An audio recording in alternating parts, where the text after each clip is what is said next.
Αντιθέσεις, συνομιλούμε με τον κύριο Γιάννη Σαχτούρα. Φαντάζομαι ότι έχετε αντιληφθεί ήδη σε αυτά τα δύο πρώτα μέρη ότι δεν μιλάμε για μια προσωπική ιστορία εξωπραγματική. Μιλάμε για μια ιστορία προσωπική που θα μπορούσε να τη βιώσει ο καθένας από εμάς. Το θέμα είναι πώς ο ίδιος ο κύριος Σαχτούρας, μέχρι να φτάσει να γίνει εκατομμυριούχος, αντιμετώπισε τις καταστάσεις της ζωής του. Έχουμε μείνει λοιπόν στο Χιούστον.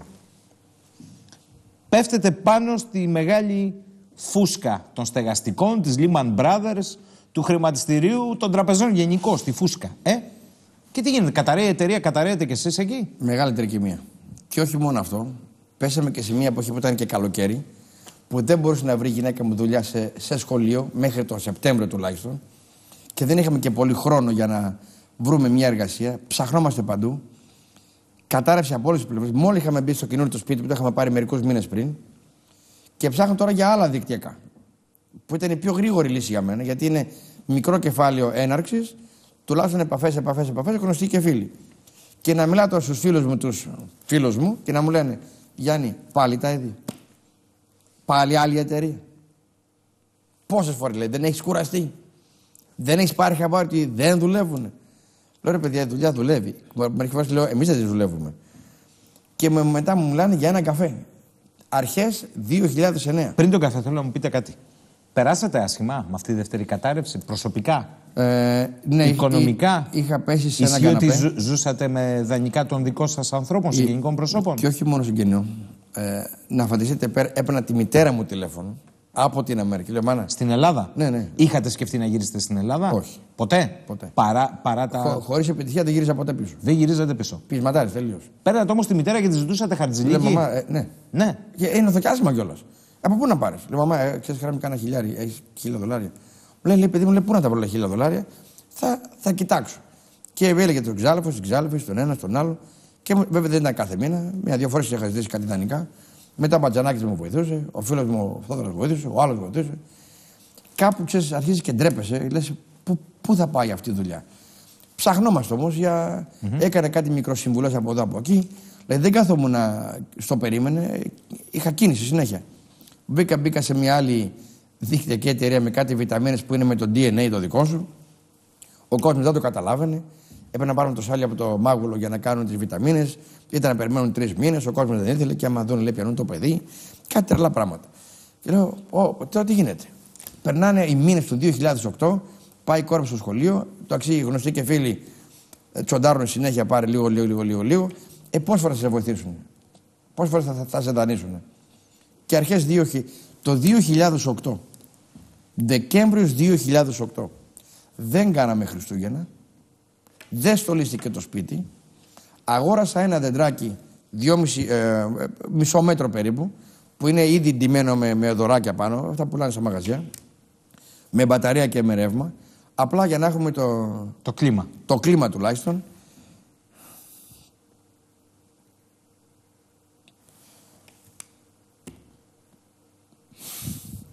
Ήταν δύσκολη εποχή, γιατί είχα και την κόρη μου μικρούλα τότε. Πού να καταλάβει τώρα το κορίτσι τι συμβαίνει? Δεν είναι εύκολο λοιπόν. Δεν είναι εύκολο. Πρέπει να αντέξει τον πόνο. Και μερικές φορές, όταν θυμάσαι τα παλιά και όταν έχεις φτάσει κάποιο αποτέλεσμα θετικό, κοιτάς πίσω και λες πάντα ευχαριστώ το Θεό. 2008 ήταν πάρα πολύ δύσκολα τα Χριστούγεννα. Σας έχουν μείνει αυτά τα Χριστούγεννα λοιπόν? Ναι, αυτό μου λέτε. Δεν τα ξεχνάτε? Αξέχαστα. Περισσότερο από το όταν γίνατε εκατομμυριούχος. Αξέχαστα. Γιατί δεν είναι μόνο το τι περάσαμε εμείς. Και γι' αυτό κάνω αυτό που κάνω κάθε μέρα. Γιατί ξέρω ακριβώς που βρίσκονται χιλιάδες άτομα σήμερα, εκεί που ήμουν και εγώ. Και γι' αυτό δέχτηκα να γίνει και το έργο. Γιατί λέω: κάποιος θα το δει, θα το ακούσει, θα το πιστέψει. Κάτι θα πάρει. Και δεν θα παραιτηθεί. Ιανουάριος 2009. Και κάθε χρόνο τι κάνεις? Το καινούριο σχέδιο. Να ψάχνω το ρογιό για άλλες ευκαιρίες. Και μου μιλάνε για τον καφέ. Και να μην ακούω τίποτα. Δεν έπινα καφέ. Ο κανονικός καφές μου έφανε ταχυκάρδια. Λέω: στον καφέ θα πέσουμε. Θυμόμουν στην Αθήνα αυτοί που πουλάγανε το σαλέπι. Τώρα θα πουλάμε τώρα με τον Ντενεκέ τον καφέ, με το φλιτσάθα.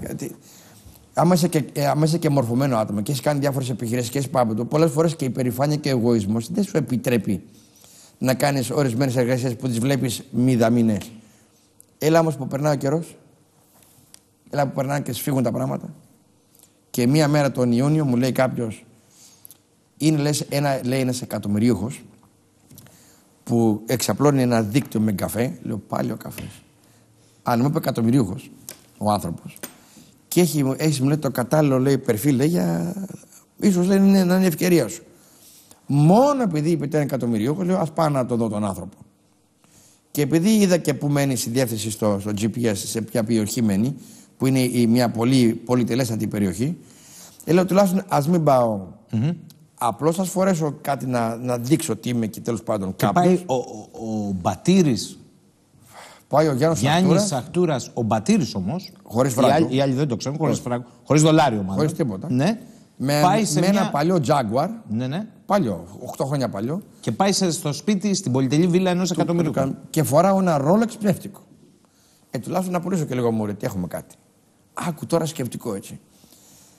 Και το αμάξι με το παλιό, το είχα στη γωνία να μην το δει κιόλας. Και ο άνθρωπος είδε το ρολόι και μου λέει Γιάννη, αυτό λέει δεν. Είναι fake, είναι μεσαντένιο. Είναι ψεύτικο. Λέω, μαζί πού το έχω 2 χρόνια το ρολόι έτσι. Το παλιό, το ψεύτικο. Κανείς δεν μου είχε πει τίποτα. Το φόραγα σε ειδικές περιπτώσεις. Λέω, πώς το πήρες χαμπάρι. Μου λέει, στη γωνία είναι, λέει, ξέρεις, πρασινούλη, έχει, ξέρεις. Ένιωθα τόσο άσχημα, που με έπιασε και αυτό ήταν που με έσωσε όμως. Γιατί ήταν ένας άνθρωπος ειλικρινής, μου είπε την αλήθεια, μου συμπεριφέρθηκε πάρα πολύ καλά, πολύ επαγγελματικά, μου επέτρεψε να μιλήσω για τον εαυτό μου. Ποιος άνθρωπος ήταν αυτός? Ο Holton Bugs. Ο αντιπρόεδρος της εταιρείας, ο μέντορας μου, φίλος μου και ο αναδοχός μου. Και αφού μου επέτρεψε να μιλήσω κάνα μισάωρο, δηλαδή με άφησε να ελευθερωθώ το τι είχα κάνει, το τι ξέρω, το τι γνωρίζω, μου κάνει μια υπέροχη δυνατή ερώτηση. Μου λέει να σου κάνω μια ερώτηση. Λέω ναι. Μου λέει πόσα λεφτά μου λέει έχεις σήμερα στην τράπεζα. Μου λέει έχεις στην τράπεζα. Του λέω σήμερα. Μου λέει ναι. Το λέω δεν έχω λίγο φράγκο. Μου λέει μου επιτρέπεις να σου δανείσω το δικό μου σκεπτικό κόσμο. Γιατί από ό,τι φαίνεται, ό,τι έχεις κάνει τόσα χρόνια, δεν έχεις πετύχει. Έχεις φτάσει πολύ κοντά, αλλά δεν έχεις πετύχει. Μήπως μου λέει ο τρόπος σκέψεως δεν σου έχει επιτρέψει την επιτυχία. Γιατί λέει, εάν έχεις την ικανότητα να ακολουθήσεις οδηγίες, να δώσεις πολύ προσοχή και να πάρεις άμεση δράση, σε 18 μήνες, γιατί είχα πει για την επιταγή, θα την έχεις εξαργυρώσει. Αυτή τώρα η πρόταση και με τσίγκλισε και μου έδωσε και αμφιβολίες. Λέω μέσα μου, καθότι Έλληνας, πού τον ξέρω τον άνθρωπο. Εδώ έχουν περάσει 20 χρόνια και ακόμα το χαρτί μαζί μου και ο άλλος μου λέει για 18 μήνες. Λέω αυτά τα πράγματα δεν γίνονται.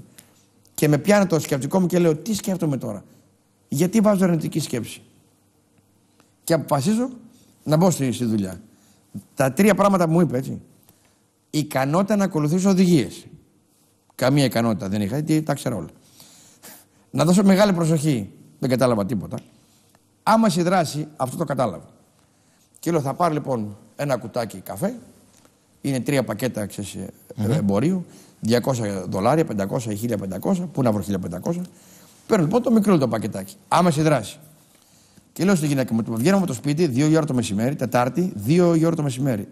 24 Ιουνίου 2009. Λέω στη γυναίκα μου, θα πάμε να τα ξεπετάξουμε όλα σήμερα και αν σε 3 μέρες δεν πάρει κανένα τηλέφωνο, αυτή η δουλειά δεν πάει. Μισό λεπτό. Τι καφές ήταν αυτός? Ένας υγιεινός καφές που έχει μέσα ένα κινέζικο μανιτάρι, το οποίο μάλλον ξεκίνησε και από την Ελλάδα, από τον Όλυμπο. Λεγόταν παλιά φαγητό θεών. Αμβροσία, σαν την Αμβροσία. Σαν την Αμβροσία. Είναι πολύ δυνατό στην υγεία, κάνει πάρα πολύ καλό. Και μου έκανε και εντύπωση δηλαδή. Μου άρεσε η γεύση του καφέ όταν το δοκίμασα. Δηλαδή ήταν ένας καφές με ένα μύκητα ουσιαστικά. Ναι. Το γανόδερμα. Ναι. Φανταστείτε τώρα αυτό. Δεν πίνω καφέ έτσι. Είμαι σπίτι του. Δεν πίνετε. Δεν τον ξέρω τον άνθρωπο. Και μου λέει καφές. Το δοκιμάζω. Ωραία γεύση. Πόσο κάνει? Λιγότερο από $1. Πολύ ωραία. Οικονομικός φαίνεται. Γιατί είναι διαφορετικός? Έχουμε λέει ένα βότανο μέσα. Λέω βότανο στον καφέ. Μου λέει ναι. Λέω τι βότανο? Λέει ένα μανιτάρι. Μανιτάρι λέω στον καφέ. Μου λέει ναι. Λέω πώς το λένε? Λέει γανόδερμα. Φανταστείτε τώρα εκείνη τη στιγμή που πάει ο εγκέφαλός μου. Γανόδερμα στα ελληνικά σημαίνει λαμπερή επιδερμίδα. Μη κοιτάς. Βότανο, μανιτάρι, καφέ. Τι μου λέει ο άνθρωπος τώρα? Τι να πω στους δικούς μου, παιδιά, έχω ένα καφέ με μανιτάρια. Αλλά παιδί είχε μια εκφραστικότητα τόσο ήρεμη ο άνθρωπος. Είναι αυτό εδώ το φακελάκι, έτσι. Ένα από τα δείγματα. Ένα από τα δείγματα. Από αυτά τα δείγματα εσείς έχετε γίνει εκατομμυρίουχος όμως. Πρέπει να πω. Παρότι απίστευτο, αληθινό. Πείτε μου κάτι. Ισχύει, δεν ξέρω αν είναι μύθος ή αλήθεια. Λένε ότι αυτός ο Μύκητας, που είναι ψηλά στα δέντρα βγαίνει, τουλάχιστον στην Ανατολή, ήταν στην ουσία το αυτοκρατορικό έδεσμα, βότανο, ναι, όπου αν ο κοινός θνητός το πλησίαζε αποκεφαλίζονταν. Αυτή είναι η ιστορία της Κίνας. Αυτή είναι η ιστορία. Οι αυτοκράτορες το είχαν, επειδή δεν ήταν εύκολο, δεν το βρίσκαν εύκολα. Σωστά. Το λέγανε ο θησαυρός της Κίνας. Ήταν μόνο για αυτοκράτορες, δεν ήταν για τον κοινό θνητό. Γιατί είχαν δει αποτελέσματα μακροζωίας και νεότητας, χωρίς βέβαια να έχουν επιστημονικά αποτελέσματα χιλιάδες χρόνια πριν. Έχει όμως μια εκπληκτική, από ό,τι έχω διαβάσει την βιβλιογραφία, ιδιότητα αυτός ο Μύκητας. Προσαρμόζεται στον οργανισμό. Είναι προσαρμοστικό. Μπράβο. Είτε έχεις χαμηλή πίεση, μπορεί να σου την ανεβάσει, είτε έχεις ψηλή, μπορεί να την κατεβάσει. Για παράδειγμα. Ναι. Χωρίς να σημαίνει αυτό ότι αποφεύγεις τον γιατρό. Όχι, βέβαια. Αυτό θέλω να το διευκρινίσετε απόψε, μην μας πούνε κομπογιανίτες. Δεν είναι δηλαδή ένα βότανο για πάσα νόσων. Όχι, δεν είναι φάρμακο. Δεν είναι φάρμακο. Είναι μια φυτική τροφή. Έχει πάρα πολλά αντιοξυδοτικά συστατικά. Ναι. Βοηθάει σε πάρα πολλά μέρη του σώματος. Αλλά δεν είναι φάρμακο, λέτε. Δεν είναι φάρμακο. Είναι προσαρμοστικό. Χαίρομαι που το λέτε, που το διευκρινίζετε. Υπάρχουν άτομα που θα νιώσουν πιο πολύ ενέργεια, άλλοι θα νιώσουν κάτι διαφορετικό. Όλοι θα νιώσουν κάτι. Δεν έχει καμία παρενέργεια, δεν έχει εντοπιστεί καμία παρενέργεια. Αλλά εμείς δεν το διακινούμε, δεν το πουλάμε σαν φάρμακο. Είναι ένας καφές με ένα υγιεινό συστατικό που θα δώσει ορισμένα ωφέλη. Και σε κάθε άνθρωπο διαφορετικό. Λοιπόν, εδώ δεν είστε βέβαια απόψε να διαφημίσετε το προϊόν. Όχι βέβαια. Αλλά θέλω να μου πείτε με αφορμή αυτό το προϊόν πώς λειτουργήσε το σύστημα. Διότι εδώ πρέπει να το εξηγήσετε απόψε.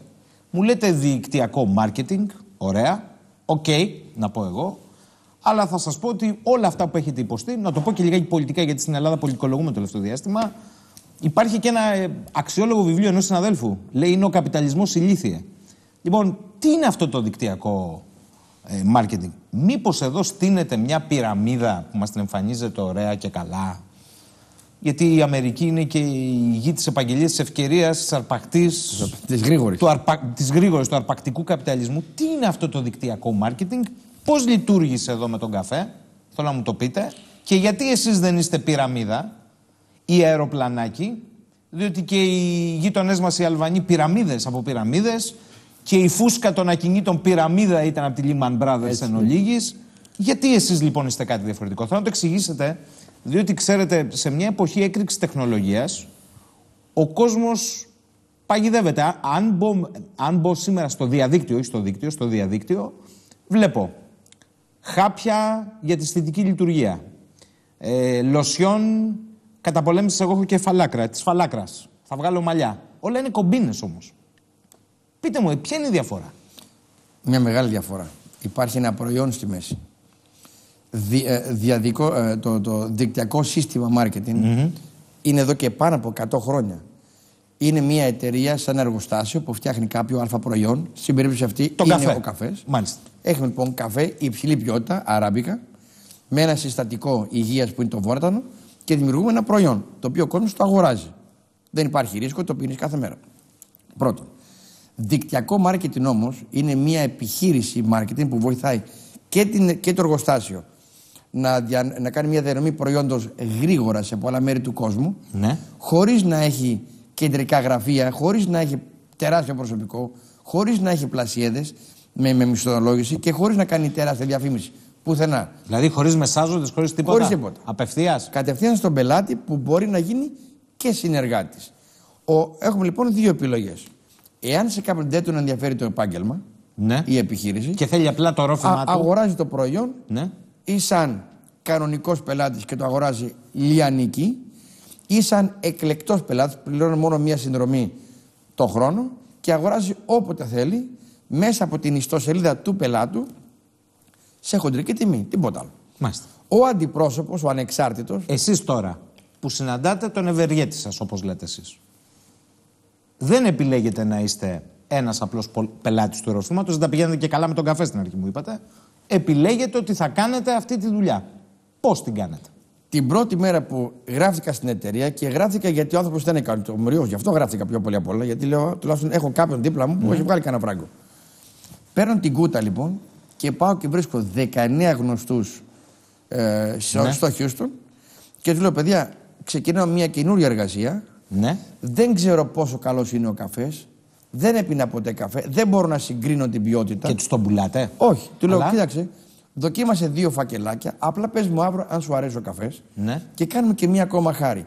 Να χαρίσω τον καφέ σε όλους τους συναδέλφους σου, να έχω περισσότερες γνώμες για αύριο. Ναι. Από 19 λοιπόν στάσεις που κάναμε. Δεν τον πουλάτε? Δεν το πούλησα εγώ. Ναι. Εσείς πήρατε το πακέτο απλά. Και το χάρισα. Ωραία. Το χαρίσατε. Σαν δειγματολόγιο. Σαν δειγματολόγιο. 250 άτομα Ναι. από τους 19 γνωστούς και συναδέλφους τους, 250 άτομα σε σύνολο, σε 7,5 ώρες διάρκειας που έκανε τη διαδρομή, τους χάρισα τον καφέ. Μάλιστα. Την άλλη μέρα αρχίσαν τα τηλέφωνα.